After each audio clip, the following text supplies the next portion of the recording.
दोस्तों, आज पेश है एंथनी की कौम चलती फिरती लाश। ये कवर चित्र है दोस्तों। शुरू करते हैं दोस्तों।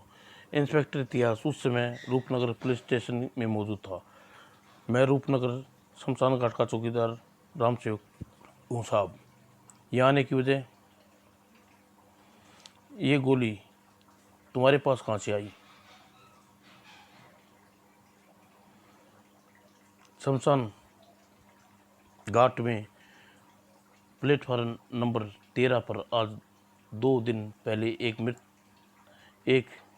एक शमशान में मुर्दा जलाया गया था। मुर्दा की राख हो जाने पर, राख के फूल चुने जाने पर रस्म पूर्व ही टेटी टटोलती है। कई बार भावनाओं में बहकर मुर्दे लोग के जिस्म पर जेवर नहीं उतारते और पिघल कर इस रूप में सोना भाग्य के कभी कभी हाथ लग जाता है। मैंने लग जाता है, कभी नहीं। और आज सुबह जब मैंने 13 नंबर पर ऐसी लाश तलाश कर रहा था तो अचानक मेरे दिल की धड़कन, मुझे लगा कि आज सोना फिर डली के रूप में मिलाने वाला है। राख में चमक रहा था, लेकिन सोने की जगह जो चीज़ मैंने देखी तो उसे देखकर मेरे होश उड़ गए। ये गोली है। होश इस बात से उड़ गए कि लाश के रिकॉर्ड में मौत तो गैस सिलेंडर फटने से हुई थी, जबकि ये गोली कुछ और ही कहती है कि इससे लेकर सीधा चली आया आपके पास। तुमने अच्छा किया राम सेवक, अब बाकी बातें मैं खुद पता लगा लूँगा। लेकिन सबसे बड़ा रहस्य तो ये गोली चली हुई है या नहीं, ये जली हुई है चिता में, ये कहाँ से आई? हिंदू रस्मों के मुताबिक लाश की अर्थी पर लिटाने से पूर्व स्नान कराया जाता है और श्वेत वस्त्रों में लपेटा जाता है। यानी कि इस बात में कोई गुंजाइश नहीं कि यह गोली मृत्यु के वस्त्रों और जेबों में रही होगी। जल्दी शमशान घाट के रजिस्टर में यही दर्ज है और गेट पर कुंडी चढ़ी हुई है। अंदर मरघट सी खामोशी है और जैसे ही मौत झपट गई, ओह ओह वाह, और हाथ के हल्के स्पर्श से दरवाज़ा खुलता चला गया और उस आक्रमण कुत्ते ने कुकार जानता था कि उसे कुछ चूक गया तो उसके जिस्म की बोटी का एक खून का टुकड़ा अलग कर देगी। और बिजली की फुर्ती से इतिहास ने अंदर आ गया और दरवाज़ा अंदर से बंद कर दिया। उफ, यह रूल मेरे पास ना होता तो भयंकर कुत्ता मेरी बोटी उधेड़ देता। वह कमरा साउंड प्रूफ था क्योंकि कुत्ते के भौंकने की कान फाड़ देने आवाज़ अंदर नहीं आ रही थी। और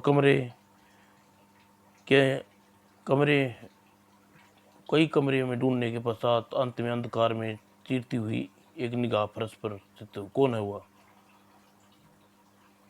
मोमबत्ती की रोशनी में पीली रोशनी साफ दिखाई दे रही थी। बैठी युक्ति जो खुद अपने उसे देखकर चौंक पड़ी। पुलिस युक्ति के सामने फर्श पर बिखरी हुई वस्तुएं देखकर इंस्पेक्टर इतिहास से चुप पड़ा। यह तो कोई तंत्र विंत्र साधन कर रही है। और हाँ इंस्पेक्टर, तंत्र विंत्र साधन जुर्म नहीं होता। पुलिस क्या पूछना चाहती है? इस प्रकार बिना अनुमति के लिए अंदर कैसे आ गई? दरअसल मुझे मिस्टर कुलकर्णी की मौत का कारण जानना है। या तो यह सच है मिस्टर कुलकर्णी की मौत उस सिलेंडर से फटने से हुई है, या मेरे दुर्भाग्य है कि मौत उसके निकट ही थी और वो जाने मरता तो मेरे हाथों मरता। क्या मतलब? मेरी बहन रेणु की हत्यारा था। कुछ महीने पहले उसने दुर्घटना में टांग से अपाहिज हो गई थी। और इसी बात का मुझे जब पता चला, जब केशव की पत्नी उसके भाई और संयोग उस रेणु को लिखा वह पत्र मेरे हाथ लगा, जिसे जिसे उसने इस संदेश जारी किया कि शायद उसकी हत्या की प्लानिंग की जा रही है। और पत्र को जब मैंने पोस्ट नहीं कर पाई तो पहले उसे पर पाई तो उस पर पहले ही जल जाने की उसी मौत की खबर मुझे मिल गई। और केशव को लाइट रिवॉल्वर कहाँ है जो उसकी मौत के बाद हेडक्वार्टर में जमा होना था। मैं नहीं जानती कि रिवॉल्वर कहाँ है, मगर शायद ये बता सकूँ ये गोली कुलकर्णी की चिता में कहाँ से आई। ओह, ये गोली मैं कुलकर्णी की अलमारी में उसी दिन चुरा ली थी जिस दिन उसकी रेणु का वो पत्र लिखा था। ये गोली मैंने कुलकर्णी की ज़िंदगी के नाम कर दी थी। मेरा दुर्भाग्य था कि वो कभी ना मेरे हाथों मर ना सका, इसलिए ये गोली मैंने उसकी चिता में फेंक दिया। इंस्पेक्टर, रिवॉल्वर क्यों नहीं चुराया? खाली गोली का इस्तेमाल तुम कैसे करती? इंस्पेक्टर, क्या यह ज़रूरी है कि जब मैं रिवॉल्वर हासिल करती तभी गोली चलती? और जवाब नियंत्रण हो गया। और अब तुम जा सकते हो। और शमशान भैरवी को सिद्ध कर रही हूँ। और शमशान भैरवी को सिद्ध करने के लिए मुझे अपने पति की आत्मा हमेशा हमेशा के लिए अपने अंधे कुएं में कैद कर दूंगी। यही मेरा बदला हुआ। मौत के बाद बदले किसी भावना को कोई मतलब नहीं होता रह जाता। मेरी तुमसे यही सलाह है, जब तुम बाहर चले जाओगे तो मेरे कुत्ते को संभालना ताकि वह बाहर जा न सके। और उसी रात शमशान भैरवी की सिद्धि करने के लिए दूसरी कठिन परीक्षा। यदि मैं शमशान की राख को अपने शरीर पर मल कर शमशान भैकी के मंत्रों का जाप करना और अपने जिस्म पे सुइयां भेदना। और टाइगर वो यहीं आई है, उसे ख़त्म करने का आदेश मिला है। और इसी तरह ख़त्म करेंगे कि मौत की साधक के दौरान मौत लगे, यानी कि दुर्घटना घटी हो। और इसके लिए सबसे आसान तरीका है टाइगर ने लावन की आंखें खून से तैरती चली गई जब रेणु उन दोनों की इस तरह दरिंदगी से आंखें चुराते। और यह नई अतीत मूर्छित करने ने छोड़ दिया और खोल देने की तैयारी कर रखा था। और लाखा ने उसके पांव में कील घोंप दी। अब पश्चात लाखा की हथेली मुंह खोल दिया। अब इसकी ओर बढ़ता यह सांप इसका किस्सा खत्म करने के लिए काफ़ी है। सब यही सोचेंगे तांत्रिक साधना के दौरान इसे सांप ने डस लिया। और मौत उस वक्त ठीक उसकी खुली आंखों के सामने देखकर वह थर्रा उठी। रेणु, मौत इतनी बेरहम हो सकती है, मेरा बदला पूरा होने से पहले ही मेरी ज़िंदगी को अपना अधिकार नहीं ले सकती। मगर मौत के होठों ज़बरदस्त पुकार निकल रही थी। और जब मौत को उसके कदम कपावा देने वाली घुर्राहट रेणु के साथ पूरे चेहरे में भूकंप सी खड़ी थी हो गई। शमशान भैकी, लौट जा, तू वापस लौट जा। और मौत के सीना तान खड़ी थी।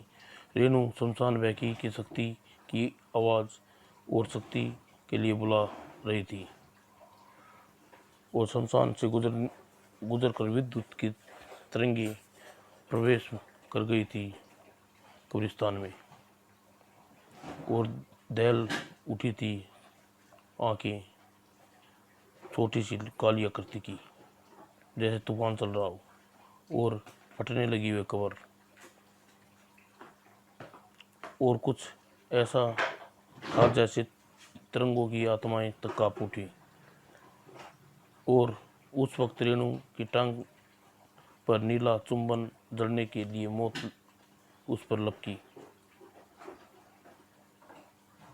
लेकिन सांप जहरीले जबड़े को सामना करने के लिए मुट्ठी बीच लिया। सांप आ गई और जहर से भी घातक विशीला स्वर गूंजा, अपना सारा जहर इस मुट्ठी पर उगल दे शैतान, क्योंकि तेरा सारा जहर इसे जिस्म में मौत दे सकता है, मगर मौत देने में तुम्हारी ख्वाहिश जरूर पूरी करूंगा। तुम दोनों की जिंदगी और मौत के बीच में अब कम ही फासला रह गया। और एंथनी के हाथ हवा में उठे, लहराई उभरी, ओह खचाक खचाक, और सलाइयाँ की सीट पे पुष्ट होती चली गई। मौत के सौदागरों के साथ सीधी मौत का सीधा सौदा करता हूँ, और वो अपनी शर्तें की शर्तों के साथ।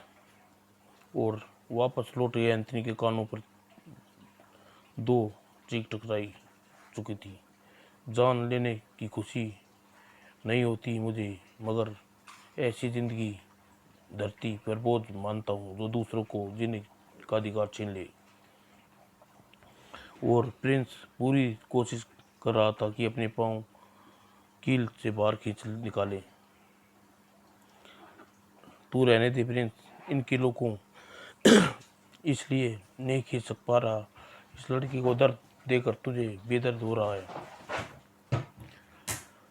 एंथनी ने खींचकर कील बाहर अलग किया, और दरिंदे कितनी दरिंदी से दिखाई थी इसके साथ ही, मगर उन्हें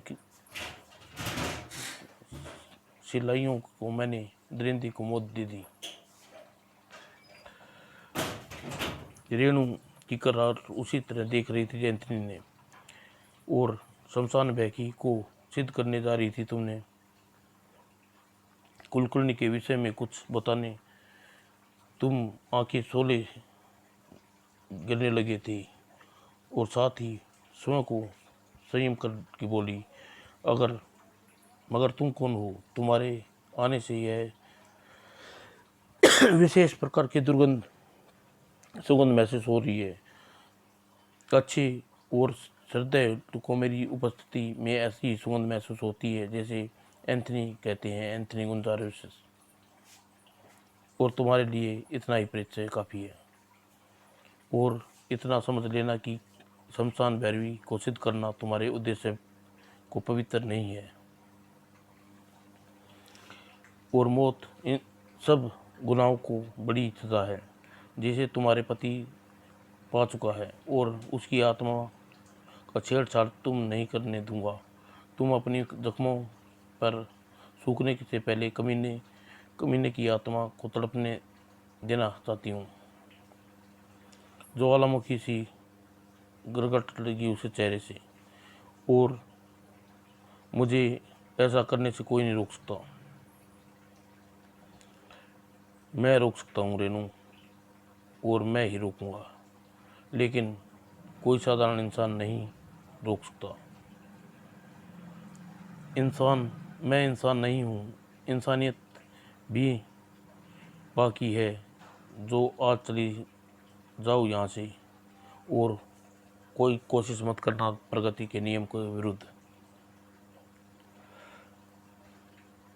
मगर तुम इंसान नहीं हो तो मेरे लिए तुम्हें रोकना और भी आसान है, क्योंकि शमशान बैकी के द्वारा मंत्रों द्वारा अच्छे को बस में कर सकती हूँ। लेकिन सिर्फ ही धुआं बनकर उड़ गई रेणु की शक्ति, और शक्ति ने मुझे नहीं रोकी रेणु।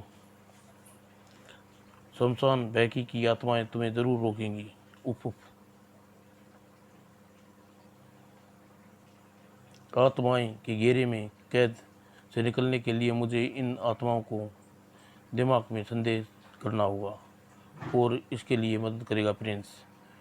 और ठीक इसी प्रकार रेणु अपने आप और तुम आंखों के सामने पति की चिता की राख की सिद्ध करने की आत्मा यहाँ बुलाऊंगी। और रेणु की आत्मा बुलाने के लिए प्रयासों के कारण साए साए की आवाज़ उठी और पेड़ों के पत्ते चीखने लगे और दम घोटा जा रहा था। और अब वह मन वहाँ ना होगा तुम्हें केशव कुलकर्णी, तुम्हें, क्योंकि तुम्हें कभी माफ़ी नहीं करूँगी। और एंथनी का संकेत पाकर प्रिंस बला की तेजी से रेणु की तरफ लहरा, और मगर जब तक देर हो चुकी थी। ओह, आखिर वह बुलाने में कामयाब हो गई शैतान। और उसी क्षण उस आत्मा का सूरत जान पहचान हरकत झटका सा लगा। नहीं, यह नहीं हो सकता। प्रिंस की चेष्टा के कारण आत्माएं बेकाबू मस्तिष्क से संबंध छोड़ गई। एंथनी स्वतंत्र हो गया। अब मेरा प्रयास सफल हो गया। आत्माओं को चुगल से निकल गया। और ठीक उसी पर वेग चोंच कनपटी से टकराई।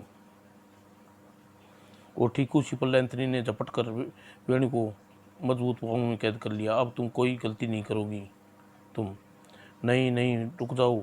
मेरी आंखों ने जो कुछ भी दिखाया है वह देखने के बाद मैं ऐसी हरकत नहीं करूँगी। अब मैं तुम्हें विश्वास नहीं कर सकता। प्लीज़ मुझे छोड़ दो। मैं तुम्हें छोड़ देना चाहता हूँ।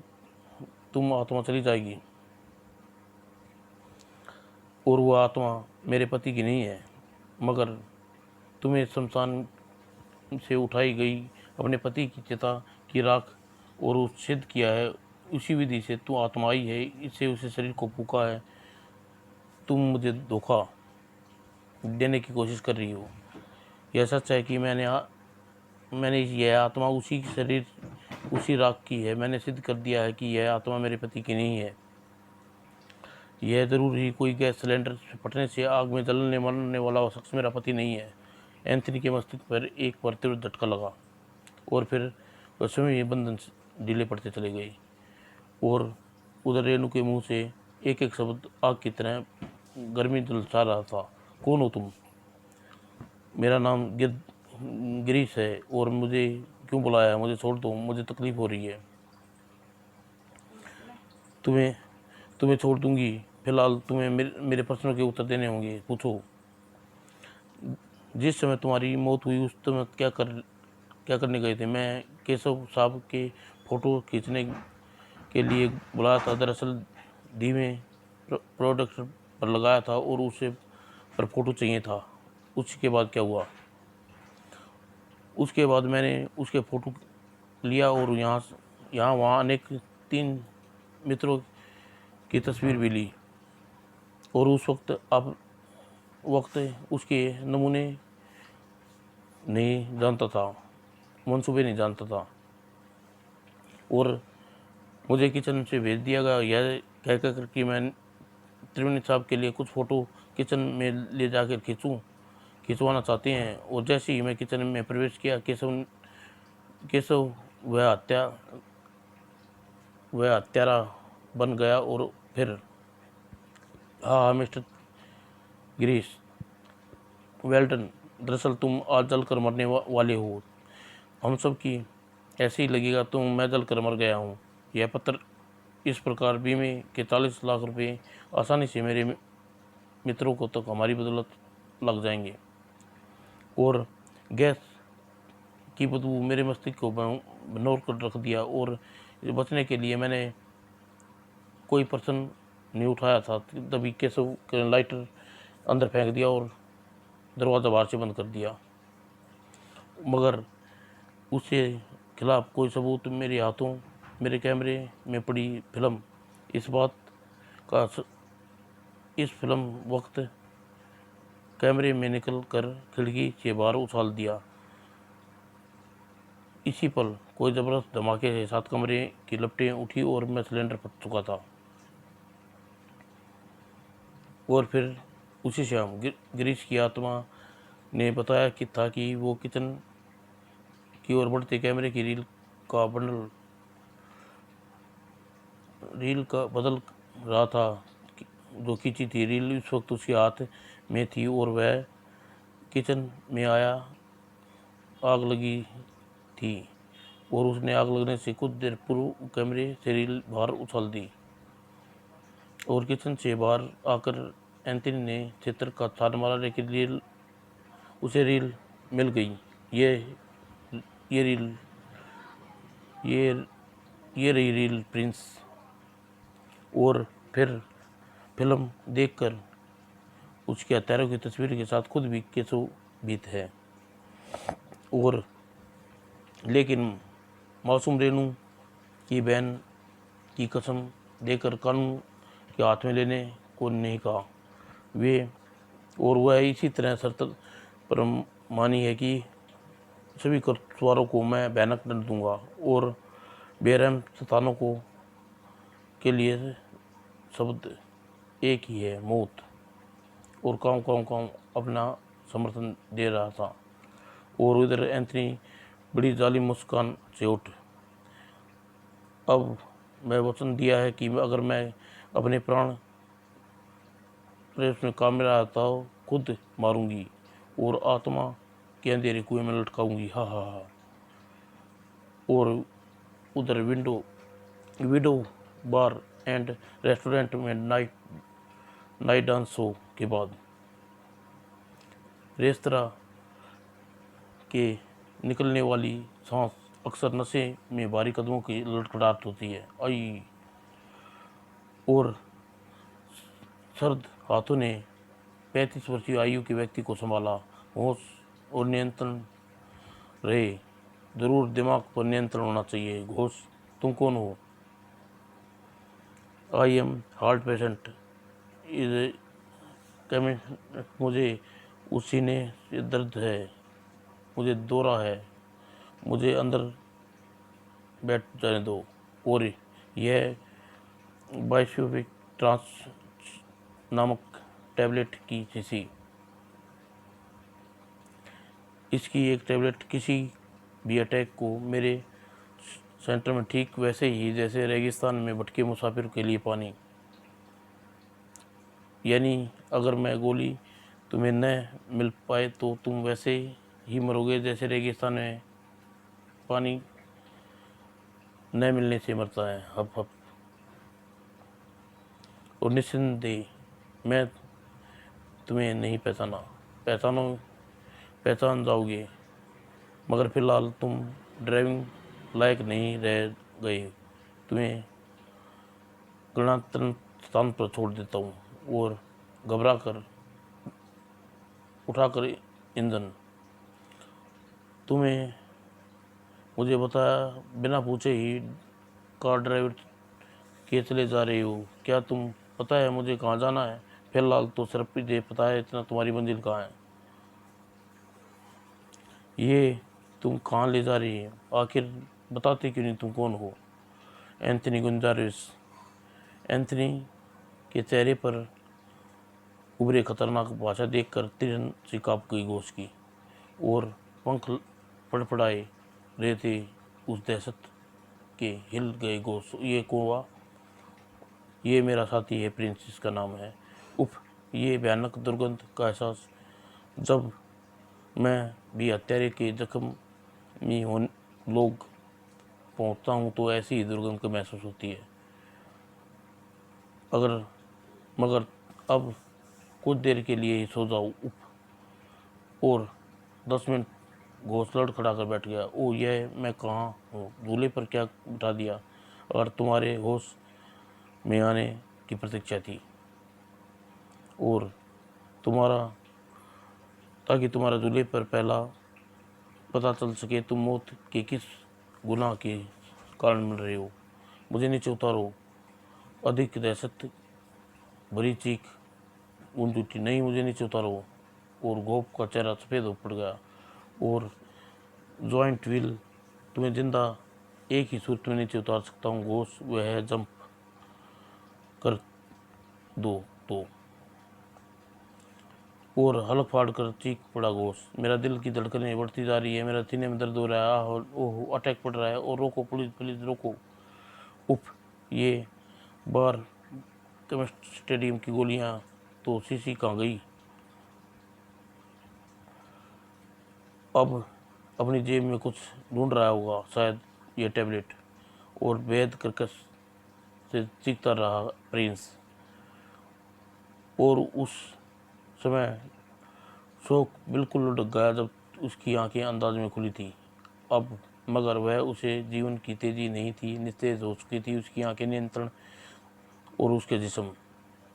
और झूला झूला रुक गया था, उसकी चलती फिरती एंथनी की ठंडी आग अब रुक गई थी। एंथनी, क्या एंथनी सभी के प्राण दंड दे चुका? क्या एंथनी किसी तरह से रेणु को पूरा कर चुका? क्या रेणु कुलकर्णी को मार सकी? सजा दूंगा मैं। अगला भाग है दोस्तों, आपके लिए जरूर लाऊंगा।